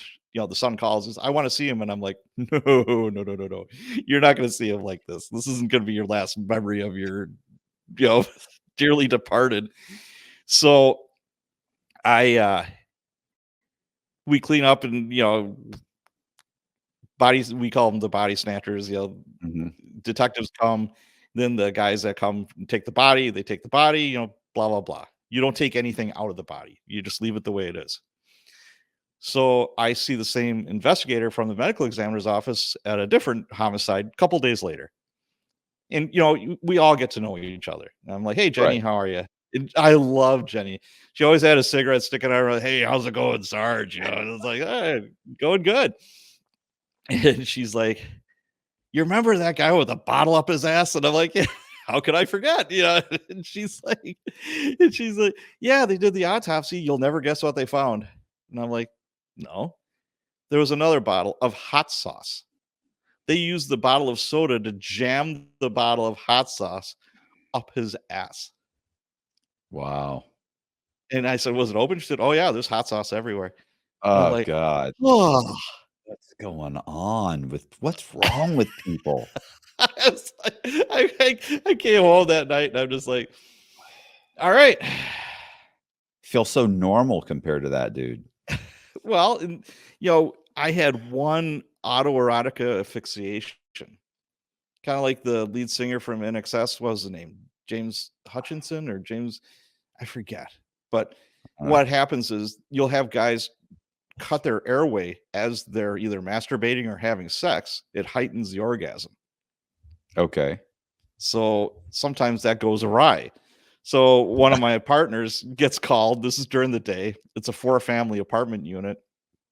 And a Vietnam vet is in the lower unit. And he calls and he says, I think there's something dead upstairs.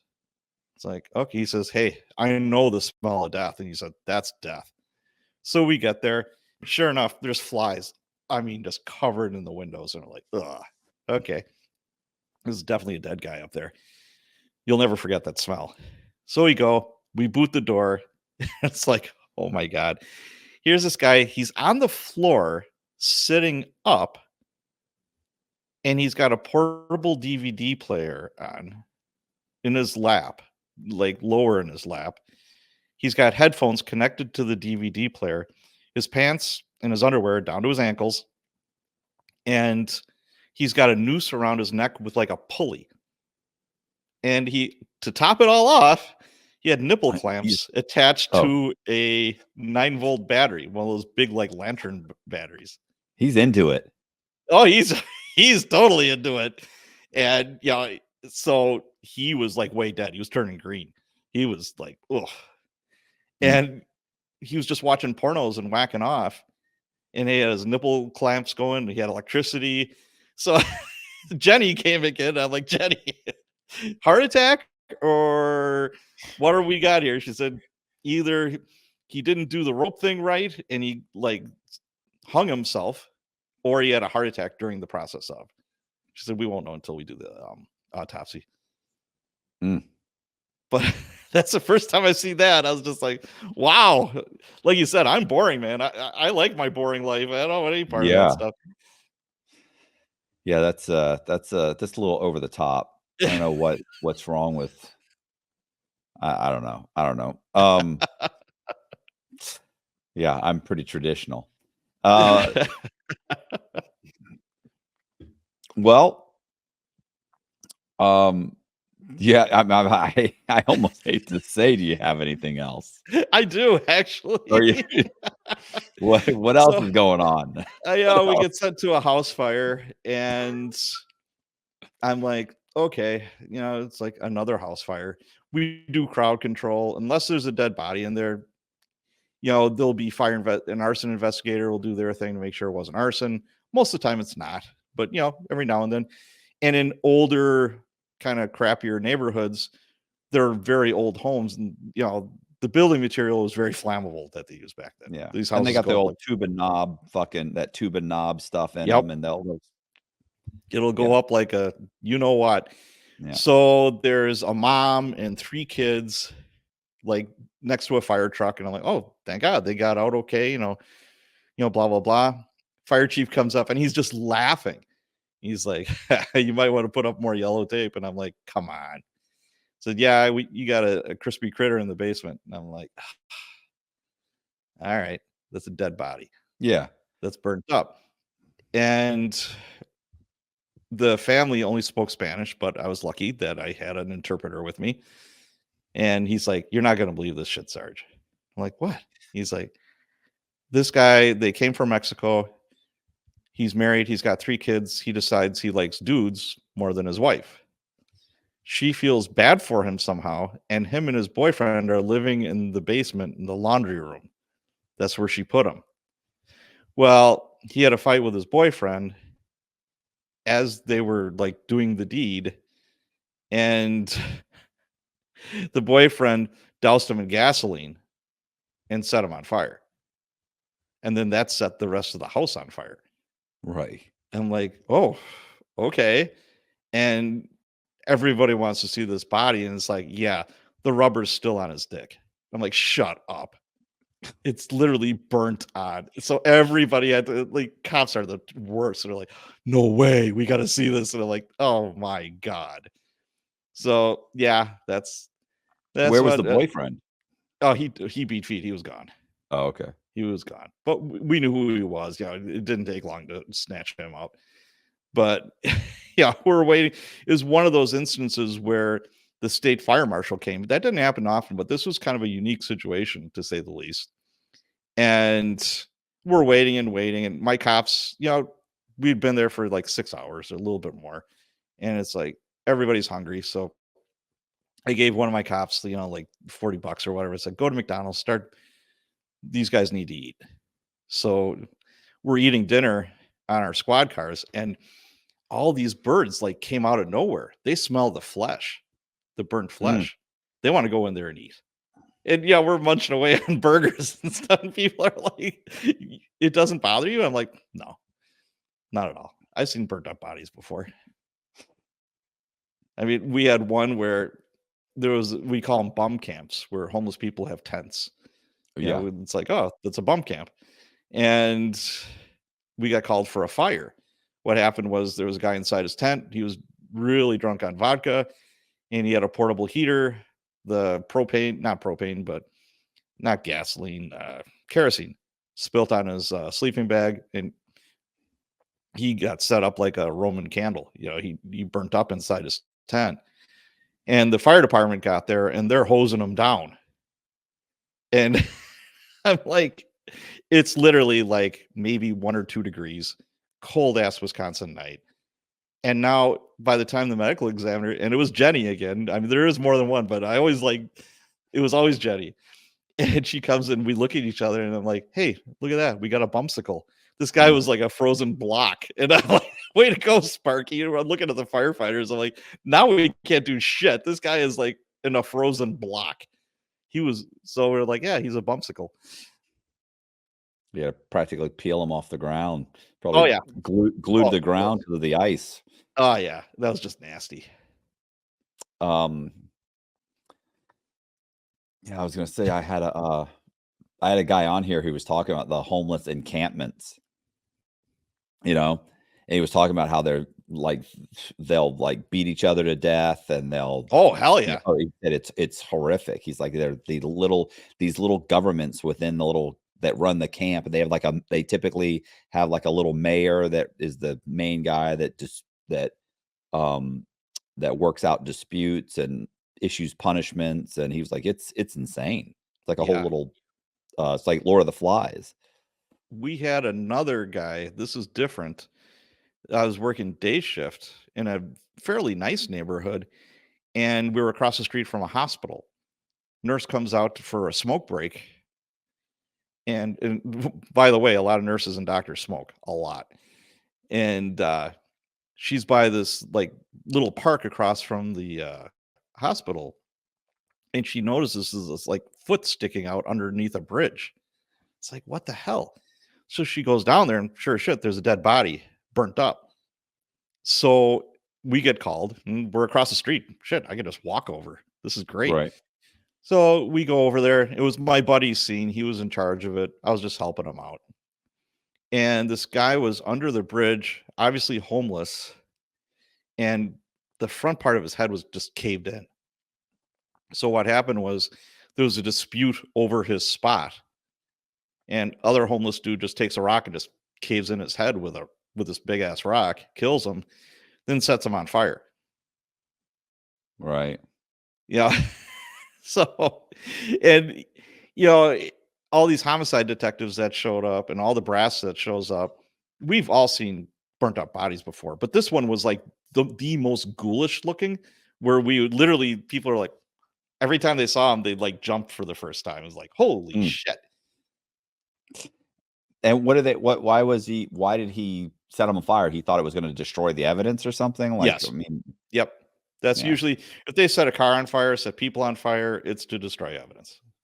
Yeah, it's funny because, like, I always heard that somebody will kill someone, then set the house on fire. It's like, okay, well, they're gonna know the guy didn't die in the fire. Like, Right, there's not right. gonna be soot in his lungs. They're not gonna be there's all kind, his whatever his throat. There's not gonna be any soot. Like, they're gonna very quickly realize, okay, this guy was strangled. These bones were broken or whatever. Like, Well, it's just yeah, and stupid. like this guy had his head was caved in. Yeah, Or he's got 15 stab wounds, or he's got, the gunshot wound, or whatever the case may be. We always find that out. Always. yeah, We had another one. This guy, I shouldn't laugh. He was a hoarder, and he had National Geographics and all these different magazines literally to the ceiling. And he had just little paths going to the kitchen, the bathroom, and he would sleep in his recliner in the living room because he couldn't even get into the bedroom. right, And he was a very obese man. He was probably 400, 450. And somehow the house caught fire and the fire department couldn't put it out because it was just nothing but kindling. right, This guy went upstairs. He made his way upstairs to the bathroom that was upstairs that he rarely used. And he went inside this, porcelain tub. It literally wound up like cooking him because the tub heated up from the flames. So he's so huge and he's all burnt up. The fire department is like, we don't even know how to get this guy out of here. So the fire department being the fire department, well, let's damage more shit. So they cut a hole in the wall where the bathroom is. It's like, all right, fair enough. We'll tie him up and lower him down with a rope. It's like, all right, that's good thinking. So they tie his hands, his wrists together, and they lower this guy that's just a charred just mess down onto the ground. It wasn't Jenny, it was a newer gal from the medical examiner's office that came out, and she's looking, she's like, oh my god, this man was tied up. Is this a kidnapping? Do we have a kidnapping? And it's like, yeah, the fire department kidnapped this guy and tied him up. And they're like, oh, okay, that's why he's tied up. All right.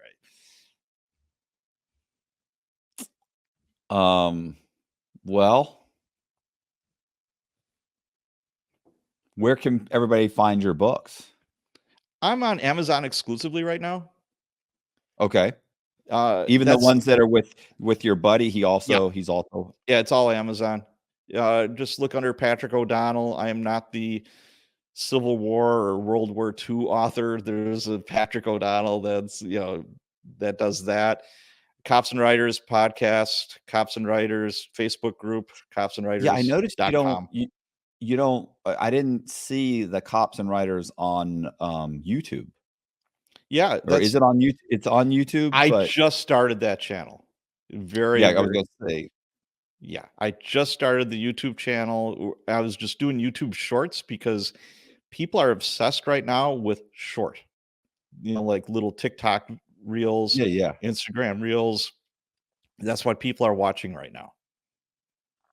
Right. So you could do YouTube shorts, and that's more or less just advertising the podcast. It's not the podcast itself. It's just like a 30-second clip.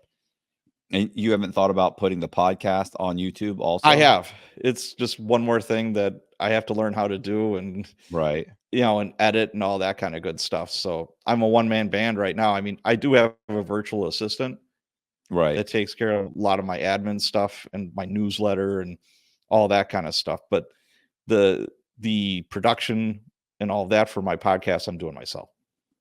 Oh, okay. All right. Yeah, you should definitely I think about it, especially if you're running the shorts. Like, the shorts are going to drive traffic to the YouTube channel. Yes. So that's the plan. We'll see where it goes. All right. Well, listen, I appreciate it. I'm going to go ahead and I think we should wrap this up. And you want to hear the part of the reason? Otherwise, I'd let you just keep going on and on. But it just so happens that this morning my probation officer sent me a text saying, "Hey, you going to be home today?" And I was like, "Yeah." And she said, "Okay, well, I'm going to be in the area and I need to stop by." And I was like, "Okay." And an at-home visit. Yeah, and I said, "Okay, well, I have a podcast at 1." She says, "Well, when will it be over?" I said, "It'll probably by 3." And she said, okay, well, then I'll be there at 3. Oh, So geez. it's coming close. I was like, I probably should have said 3:30. That's okay. But yeah, so it's so funny. Like, I don't do anything wrong. I report everything, and I have a very strict probation. Mhm. Because I had a financial crime, so I owe like 6 million in restitution. So every single month. Well, and the other problem is I don't have a traditional job. So I can't say, Right. here's my 2 pay stubs. I have to say, hey, I made, so much money from Amazon this month. I made this much Mm, from YouTube. I made this much from speaking. I made this much from. So I have to tell them all these different places that I get my money. I have to write up a whole report. It's a whole issue. And then they also order like a financial on me every year. They also pull my credit. oh, wow. There's all. Oh, it's intensive. And the first year I was getting, like, I don't even have a drug charge, but I was getting urine tested. Oh, I was sure. getting, Yep. and I don't have why? Like, I don't have a drug charge. Oh, it doesn't matter. You got to come in. It was Yep. random. But Right. now it's been 4.5 years. So now she stops by, once a month or once every other month. But what's so funny is, I don't do anything wrong. And yet, if you get that text, immediately my heart rate goes, oh my gosh, Oh, what's going on? sure. I I could need to see come that. by. Why? You know? Right. She's like, I just got to come by, go over your last annual financial statement. Mm. She goes, and I have travel that's coming up. She goes, and I wanted to talk to you about your travel. I had a travel request. So, Well, it's yeah. funny you should mention that because I interviewed a guy named Frank Shamrock, who Okay. was one of the first UFC champions. Yeah, just a great story where, he had a horrible childhood. He had 20 felonies under his belt by the time he was like 19 or 20 years old. Mm, And, he was on probation. He did prison time. Then he's on probation, but he started training like a madman. And he was in UFC when it first started. And he had a fight like in Japan. So he had to tell his, probation officer, is like, hey, I'm gonna be doing some traveling. She's like, what are you talking about? I'm going to Japan. The hell you are. And it's like, hey, there's a condition in my probation for I can travel for my job. This is my job. This is how I make money. And she's yeah. like, I'll get back to you. Then she comes back and is like, yeah, it's in the agreement. You can go. Well, it's funny. I had to go to Amsterdam about a couple years ago. Yeah. And I went to my probation officer and I said, "Hey, listen, I have a request, but I got to go to Amsterdam." And she went, "I can't let you go to Amsterdam." I said, "No, it's for work." And she goes, "It doesn't matter." She said, "First of all," she goes, "you can't get a passport. Like, 2 of my charges are use of a fraudulent passport and Oh, sure. passport fraud." She's Right. like, "You can't get a passport." And I said, "Well, who can okay that?" And she goes, "I mean, it would have to be the judge." So we put in to the judge. The judge came back and said, "Yeah, I'll let him get his passport, so he can go." And it's for work. This is how he's making his living. He's been super. He's met all of his obligations. So, Sure. um, so yeah, I went for 4 or 5.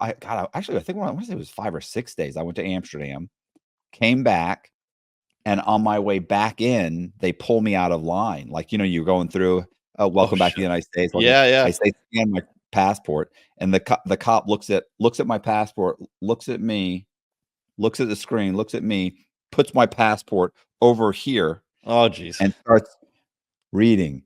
Like, the 6 people in front of me, Oh, "Welcome boy. back." Go they're going right through, scan, go Oh, through. boy. Me, Yeah. and he read and read and read, and I go, "How bad is it?" And he goes, "Well, you're definitely gonna have to talk to somebody." I was like, "Oh." But yeah, I talked to somebody and the guy was like, "Do you have something you want to show me?" And I was like, "Oh, I have a travel permit from my judge." He's like, "Well, we should have started with that." So, I was thinking to myself, like, they're gonna let me back in, right? I mean, you know, but it was super, it was just it was funny because I was laughing about it the whole time because I knew, Sure, like, sure. come on, Yeah, like, you're not doing I anything wrong. know. It's just yeah.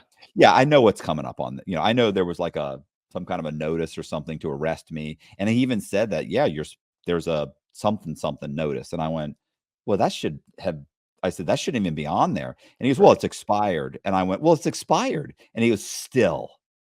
I was like, listen, I got out of jail. That was the old me. That was the old me. And it was funny, but I ended up making my plane, and it was fine.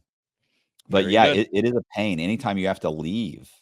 And that's what she wants to talk to me about is I got picked to be on some kind of a like a I want to say it's not a game show. It's kind of like a Big Brother type show, kind of like Okay. Survivor meets Big Brother kind of thing. Oh, And okay. it's going to be in Europe, and they want me to go for like 3 weeks. And I made a request to her, so she's now coming to talk to me. But the truth is, I'm probably not even going to go. I don't even want to go. At this point, it's like it's 3 weeks. I'm married. Yeah. You know, it's a That's a pain. long time. Yeah. They're barely paying me. Oh, then. They're not really. They kind of reimburse you for what you're currently doing, for what you're currently making. So it's like 3 weeks away from my wife, making what I'm making here anyway. Right. Where's the incentive? And of course, there's like $100,000 prize, but the idea that I'm going to win $100,000, that you can't hold out a prize when there's going to be 12 other people like that. That's Sure. okay. That's not going to happen. Well, So the only thing that would be good for exposure.